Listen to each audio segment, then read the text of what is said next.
அனைவருக்கும் வணக்கம். நம்ம டெய்லியும் banking and SSC point of வியூல 5 கொஸ்டின்ஸ் கரண்ட் அஃபேர்ஸ்லேருந்து பார்க்கணும்.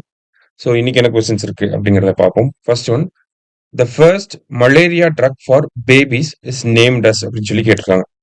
ஸோ மலேரியா பேபிஸ்க்கான மலேரியா வேக்சின், மலேரியா ட்ரக் அப்படிங்கிறத கண்டுபிடிச்சிருக்காங்க. சரியா? ஸோ அதை கண்டுபிடிச்சது யார் அப்படின்னு பார்த்தீங்கன்னா நோவார்டிஸ் அப்படிங்கிற இந்த கம்பெனி, ஃபார்மா கம்பெனி தான் இந்த வேக்சினை வந்து இந்த ட்ரக்கை வந்து கண்டுபிடிச்சிருக்காங்க.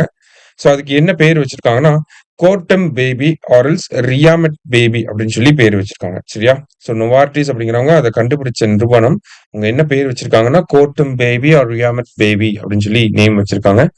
So both A and B அப்படிங்கிறதா correct answer.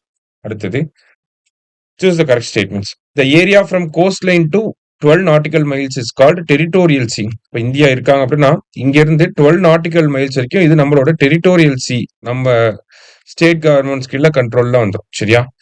Area from 12 nautical miles to 200 nautical miles is called exclusive economic zone. So 12 இருந்து 200 nautical miles வரைக்கும் இருக்கிறத நம்ம எக்ஸ்க்ளூசிவ் எக்கனாமிக் ஜோன் அப்படின்னு சொல்லுவோம். Areas beyond exclusive economic zone is called high seas அப்படின்னு சொல்றாங்க. இந்த ஏரியாவுக்கு தாண்டி இருக்கக்கூடிய பகுதிகளை என்னன்னு சொல்றோம்? ஹை சீஸ் அப்படின்னு சொல்லி சொல்றோம். சரிங்களா? மூணுமே கரெக்ட் ஸ்டேட்மெண்ட் தான். ஆல் ஆர் கரெக்ட் அப்படிங்கிறது தான் நமக்கு கரெக்ட் ஆன்சர். சரியா? இதுதான் answer.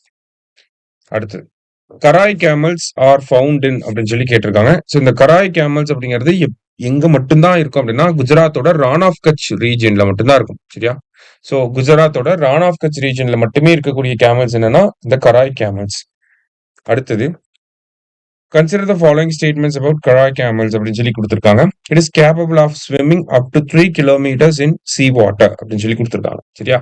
It is capable of ஸ்விம்மிங்கா அப்படின்னு சொல்லி கேட்டா ஆமா கரெக்ட் தான். ஸோ அப் டு 3 kilometers வரைக்கும் கடல்லையே நீந்தக்கூடிய திறமை பெற்றது அந்த கராய் கேமல்ஸ். ஓகேவா? அதனாலதான் இது குஜராத்தோட ரான் ஆஃப் கட்ச் பகுதியில இருக்கு. It survives by grazing on mangroves. So mangroves ரீஜன்ல மேங்க்ரூவ் காடுகள் இருக்கக்கூடிய ஏரியால தான் அது வந்து இருக்கும். அதை சாப்பிட்டு தான் இது உயிர் வாழும். சரிங்களா? ஸோ போத் கரெக்ட் அப்படிங்கிறதா கரெக்ட் ஆன்சர். ரீசெண்டா நிறைய கராய் கேமல்ஸ் வந்து இந்த ஹை டைட் லோ டைட்னால கடலுக்குள்ள போயிருக்கும். அது எல்லாத்தையும் ரெஸ்கியூ பண்ணியிருக்காங்க. அந்த பேக்ரவுண்ட்ல தான் நம்ம பார்க்கணும். சரியா?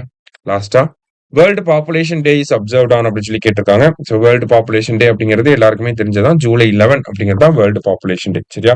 இன்னைக்கு 5 கொஸ்டின்ஸ் பார்த்திருக்கோம். தேங்க்யூ.